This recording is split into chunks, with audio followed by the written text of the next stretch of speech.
Let's begin. Alright, so yeah, for today's topic, we're going to be talking about image optimization for page load speed and search engine optimization. And what that is basically optimizing your photos and pictures on your website so that they load faster, are tagged properly, and just are the best set for both your website, search engines, and social media and other platforms. And I'm Kurt Hamel. I provide these webinars every Wednesday. I'm from Detroit, Michigan. You can find me anytime, though, at kurthamel.com.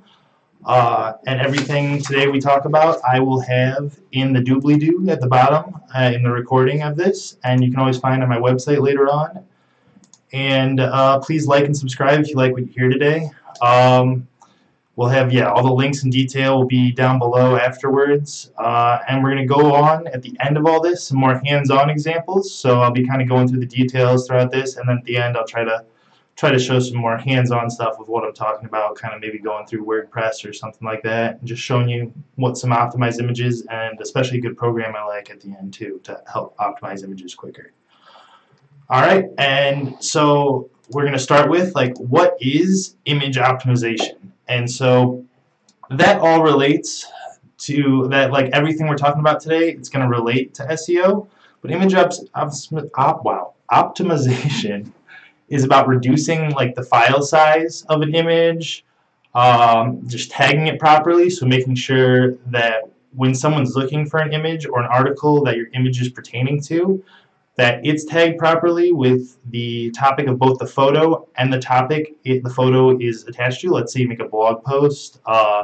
You want that image to be labeled correctly with that blog post. You don't want to be doing a blog post on toast and have the image labeled not correctly so that Google or any users don't understand that that is toast. And we'll get more detail about all that in the future, or down later on in this webinar.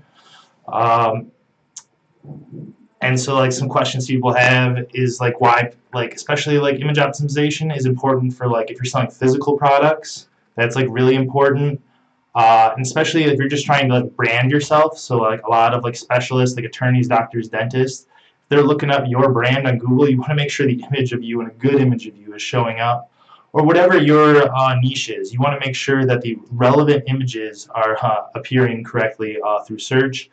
And we'll talk some more about optimizing your images so that the correct images show up on social media too when you post a page. You don't want the wrong image advertising your post.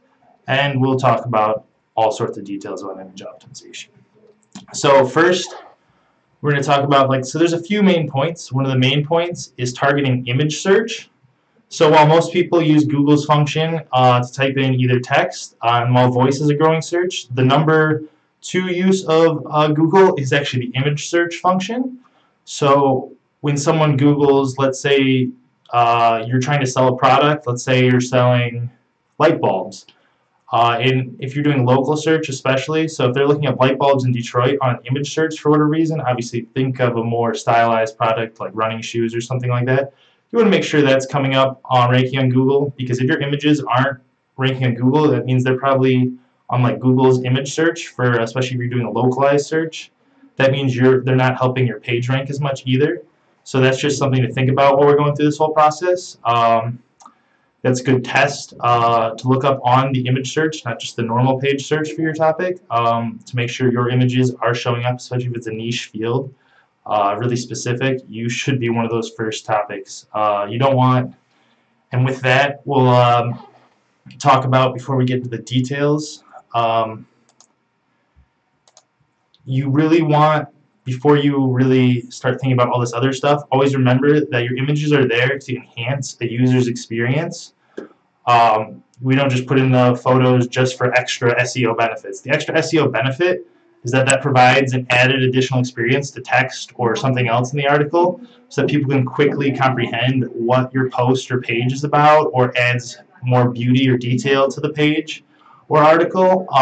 And so with that, when you're thinking about user experience, that's what Google is ranking for too. When we say SEO these days, really what Google is looking for is how much time does someone spend on your page? Are they staying, or are they clicking away right away? And so with all that, while you're going to worry about those optimization techniques, don't optimize past the point where it hurts the user experience. You still want a good photo that's properly tagged and is properly related to what you're talking about on that post and page.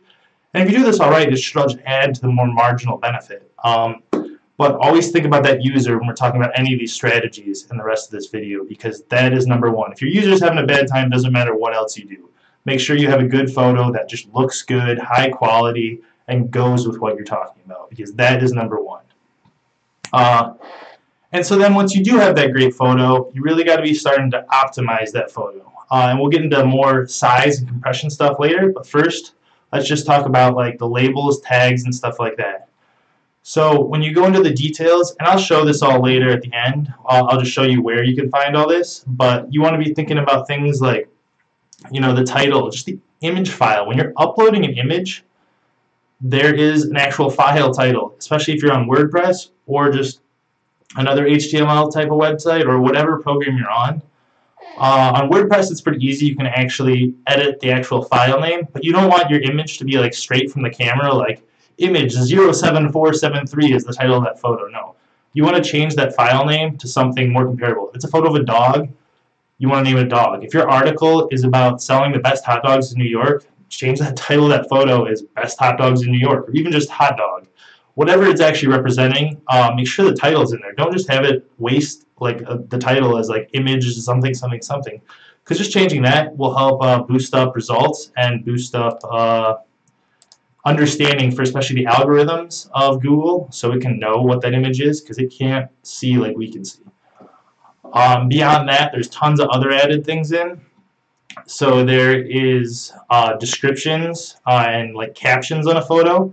So captions are one that you have to decide if you're going to use or not. Some photos need captions that go on the website. It'll display below it. It can be more of a description of what's going on in that photo related to your topic or to that photo. But that's only if it needs a lot of. I don't use very many captions on my website, but once in a while it is pertainable, and you can add in some extra value for both the user and for AIs that are crawling your website trying to figure out what this page or post is about. With that, there's also alt text. Now, alt text is traditionally, the main sense of it is supposed to be for people who are visually impaired, who are trying to surf the web. It helps them describe the image more. So like, it's like, it is the picture for the visually impaired. But with this, you can also use that as an SEO technique to add more tags and descriptions that really comprehend what that photo is about. Because when Google is going through your site and that photo, so it's taking that photo and it's like using that as a main, it's equivalent to like what the heading on that page is. A photo kind of tells it, like relates to what that page is about as well. So Google like very highly ranks what photos you're using. If you just, like, let's say there's one or two photos on a blog post, it's going to really take those into account when it's labeling what your blog post is about and the quality of your post. So, but alt text, while really the true meaning is for the visually impaired, a lot of people will try to just randomly put some terms in there. Don't do that. Try to make sure it's still sticking to the topic and the photo at hand, but you can try to use some, like, do keyword research and put in like more optimal keywords than maybe generic word phrases. And yeah, and when you're doing all this, try to name everything in just descriptive but plain language. You don't want to be like doing some weird technical jargon with your descriptions and all these alt texts and everything. You just want to do whatever someone's actually typing into Google. That's what you kind of want to be thinking in the back of your head. And if you look back at one of my past videos, you can find out how to do more keyword research so you know what those titles and tags are going to be. But it should all be relevant to the main keyword of your post or page. That photo should be going along with the same theme on your page. And after that, we're going to talk, so there's another big component to optimizing images, and that is reducing the file size of an image. So when we try to upload an image, there's basically three main photos we use these days on the internet.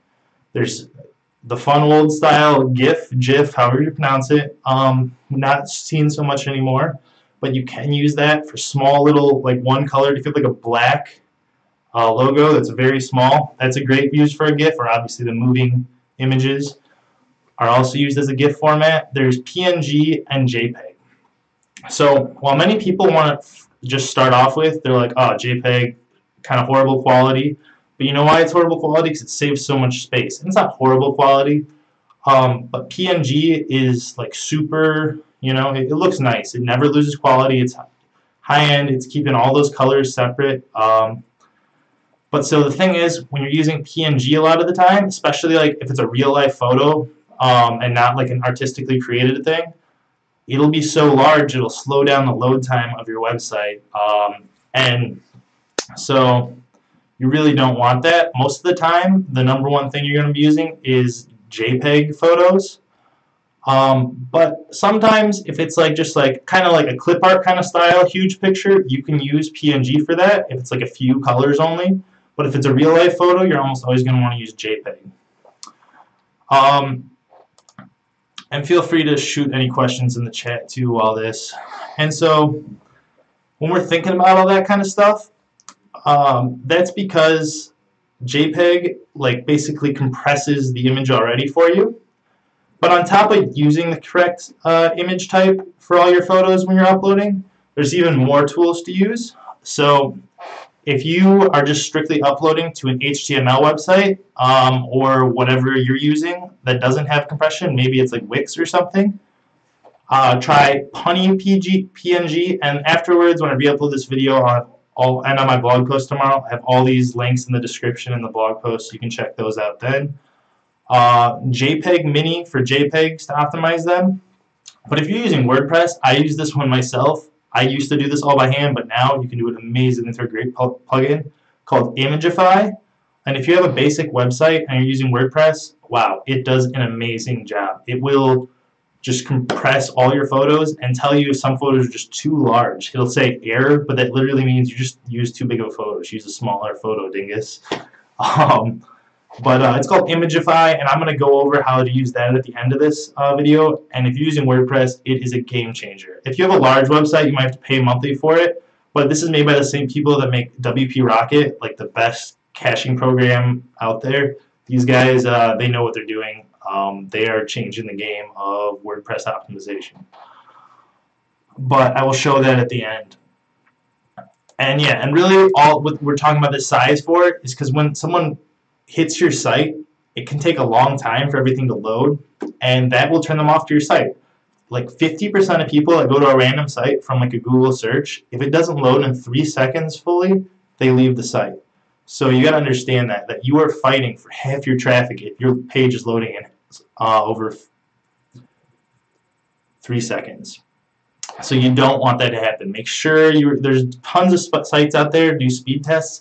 Literally just Google website speed test, like you can test it. Google itself does its own tester.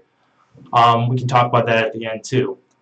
And beyond that, with all these photos, you got to make sure your images are optimized so that they're mobile and expandable for any platform.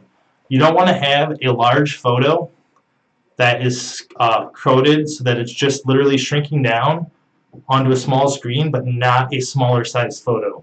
If you're correctly coding your website or on WordPress, you should be having it should have in the back end the large photo file, but it creates a smaller photo file for like if someone's on their phone, because they don't need a huge 4K display photo if they're just looking on their phone. And you don't want that just shrunk down there. That'll just take so long to load, and you will get a huge drop rate on your website, which will hurt your SEO results and just hurt people coming to your website. You don't need that. And then when we're on that kind of topic of small versus large stuff, so for thumbnails, little small stuff, that's the same thing as like thinking about different photos for mobile versus large, big screens. Thumbnails should not be just crunched in huge images. You should be using small files that are easy to use.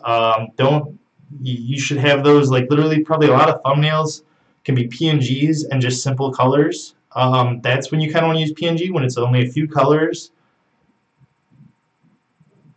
Yeah, but if it's a real photo of a person or a place, you're going to want to use a JPEG still. But try to just crunch it down with like something like I was listing earlier. Like, what is the JPEG one? JPEG Mini. It's a site you can it'll destroy your. It'll still look good, but it'll scrunch down the size of your JPEGs for like thumbnails, so you're not loading a huge photo for this little itty bitty photo that just kind of adds a little touch onto your page. Always remember that one, because that can be a lot. A lot of people will be like, I don't even have really any photos, just these small photos, but actually on their page is loading the huge photo and it's just squishing it down to this little space. So that's one thing to check for on a lot of speed checks websites. They will tell you what photos are slowing down your website and stuff. And once again, if you're using WordPress, I'll talk more about Imagify at the end, because that is a life changer and a game changer for almost all WordPress users with a lot of photos on their websites. And when I'm talking about all this, I'm just going to mention right now, number one thing, like if you're doing all these tasks and you're like, wow, my page speed is still not going that fast, it might honestly just be time to upgrade your host or pay for faster hosting or switch hosts. Because at the end of the day, if you're paying for a slow host, your images, even if you optimize them the best possible, are just going to load like this.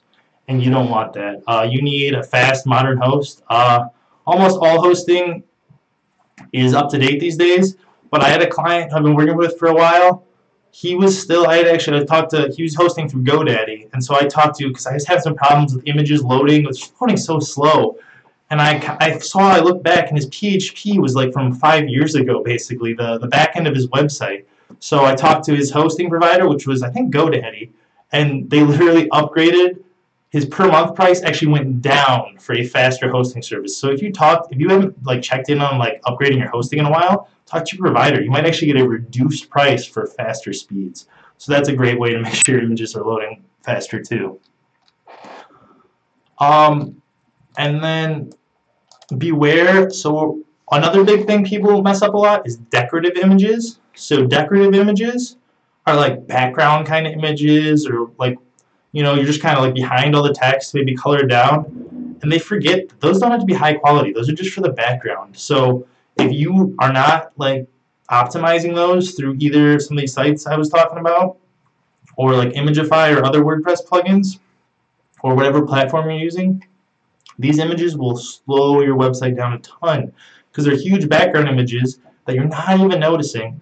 A lot of times, some clients I go in, I'm just like, do you really like this photo so much that you need it? Just take it out and just put in a nice color, or replace it with like a few colored PNG image that just loads in a quarter of the time.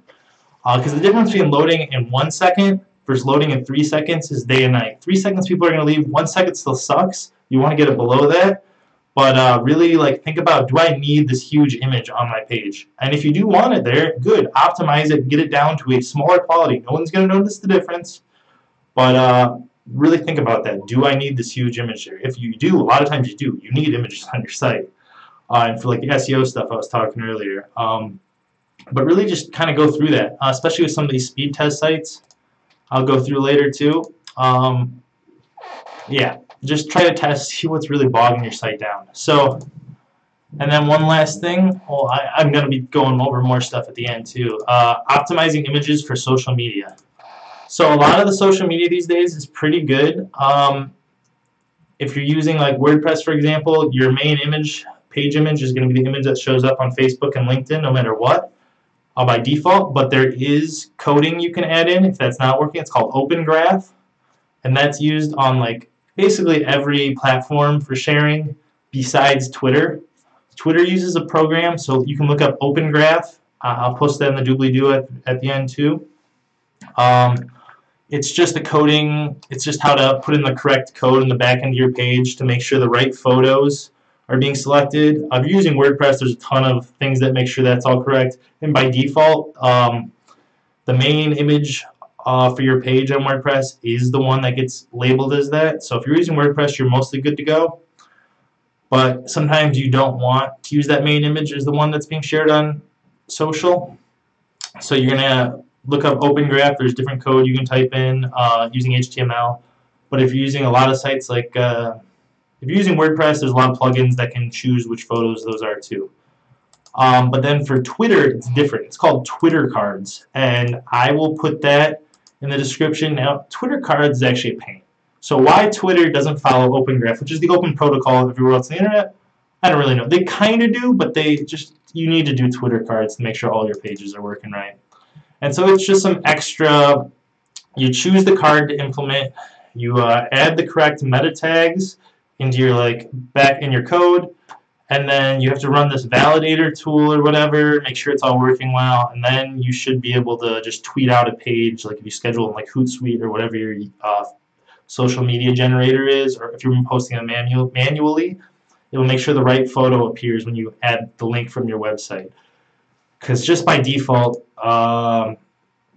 Twitter does not like sharing other people's websites. I don't know why. There's a reason that Twitter has been having problems the past few years. But it's called Twitter Cards. I'll post a link in the description too. But yeah, you can just Google how to do Twitter Cards and take an extra 15 minutes out of your life to do that. So after that, I want to show some examples of all this stuff I was talking about, because this is basically, that's all the ideas behind optimization. So first, I really want to show off Imagify. Let me just get some screen capture going here. So it's called Imagify, and it is a great plugin. Yeah, so it's made by WP Media. They make WP Rocket as well, which is like the best cache program out there. That's a subscription. This comes free to start. And if you just have a basic website, like not a huge website, like you can have a ton of images. I have a ton of mine. I'm still under the free package just because you have to really have a lot of high images to go over their limit. Especially to start, they give you a boost when you sign up for, they understand you're going to have a lot of images to go through. But it just does great work. So here, I will even go to my website, kurthamel.com, go in the admin. Don't hack me, guys.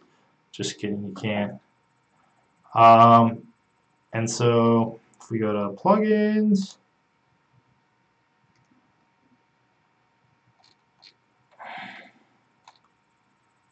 Imagify, here we go. And so I will show you guys some of the stuff with Imagify. So I just have it on aggressive and auto optimize and back up my original images. So that's just, so it's not loading like when you're on a page, it's just a backup on the server you're hosting on. So it's just good to have backup of the original in case something happens. You can change and get into more of the nitty gritty and all this. I just have like, all the defaults mostly set because that works the best. I changed a few things, but if you go in, probably, I guess if you go to the bulk optimizer, it's but this does all this work of all those details of talking about compressing images and everything for you.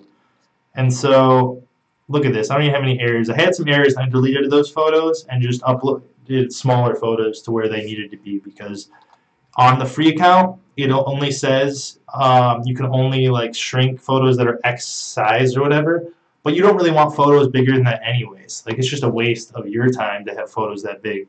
So if you get an error that says a photo is too big for it to like shrink down, just actually upload a smaller photo, because that size is way too big to start with.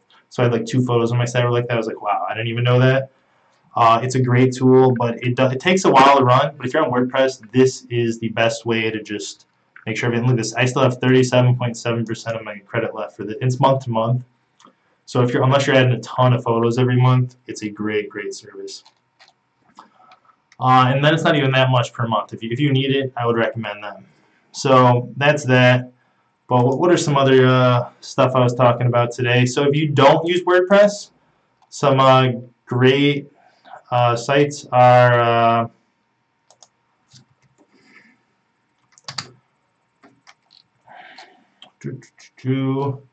sorry guys, one sec. Oh yeah, Punny PNG. It's literally this. It looks kind of even like old school, but it does its work. So you upload the image right here. It'll compress it, do all the stuff. It's not, I would say that this is a lot more work, but obviously if you're not on WordPress, you might need it. I think Squarespace does a pretty good job of a lot of this, but it's not like optimal. But I think Squarespace does a lot of this on their back end. I'm not sure, look into that. But they don't do it like super optimally, but it's not going to be broken. They just kind of boost your speed of your server more than even optimizing the photos. But Punny PNG is a great compression tool. And then for JPEGs, which are really JPEG Mini. So we go here. It's just the same kind of idea, right? Try it now. Just you know, get it up to 128 megabytes. That's pretty good. You can't even notice the difference. You see that? But it made it like way smaller because so some of these colors actually turn out to be the same. And so whereas maybe in the original file it was using 2 different data points for like things that could be labeled as the same, it compresses those data points down. You're technically losing image quality, but you're not going to notice the difference with the human eye unless you're like a robot, which I hope. If any robots are watching, welcome to the stream. But those are the #1 things for just image compression to use. And then once again, just really thinking about making your images smaller before you upload them too is always a great tip. And then what we were talking about, we were about tagging, so we'll talk about some tagging too.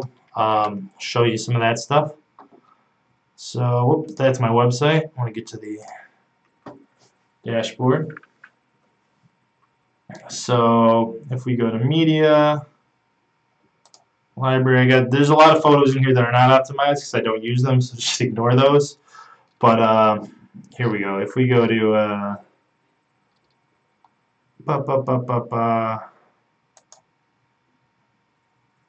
so if we edit, let's say this reputation management 2018. So look at this. So the title, actual file size. If you look at this, there it is, reputation management 2018.jpg. Right there. It's actually in the name.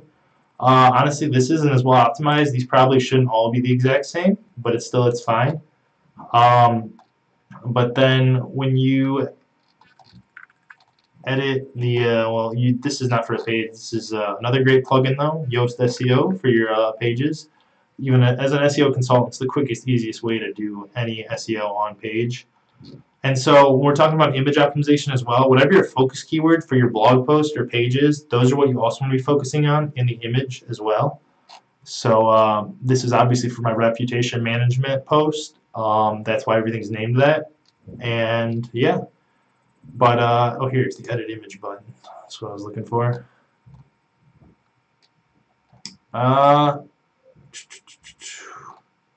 Oh yeah, and so all image sizes. So on WordPress, it's automatically making all those different image sizes, so you don't have to worry about uploading different sizes for everything. That's what I was talking about earlier. And then thumbnail, that's what I'm talking about though. You really want to make sure you have a smaller thumbnail image on whatever program you're using than the original. Because see, the original is 1024 by 538, but this creates a different image size and it creates a thumbnail also that's much smaller and much more compressed. So that's something you got to make sure to think about, because you don't need a thumbnail like showing up like that. And look at this, is my image size savings, 76.35%. Wow, it saved, because look, it's all gray, but it's kind of shaded, so it cut down over 3/4 of my data, which is great. So if you're using WordPress, I would say that is killer. It will speed up your site so much. And thank you for the nice job. But that is about it for that. I wanna, here, I'll upload a new photo so you guys can get, how do I add, I was doing some research the other day, so I got a lot of weird photos. His name's Lou Houghton, if you guys are interested. Let's upload a photo from, this is from the Detroit News. It's a PNG, and so normally this is black and white. If it's a grayscale, I'd probably want this in JPEG, how large this is, but that's not the point here. So we're creating a new photo.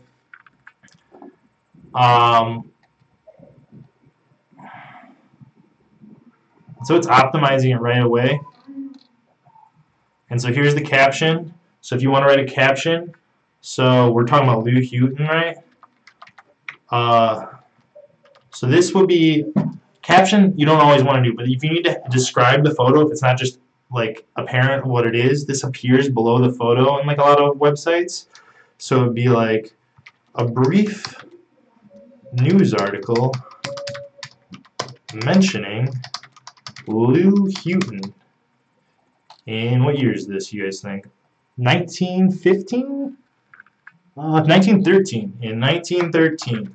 And so this helps. This isn't always necessary. It really depends on what you're labeling. Like it's a photo of me. It's obvious. I don't need the caption.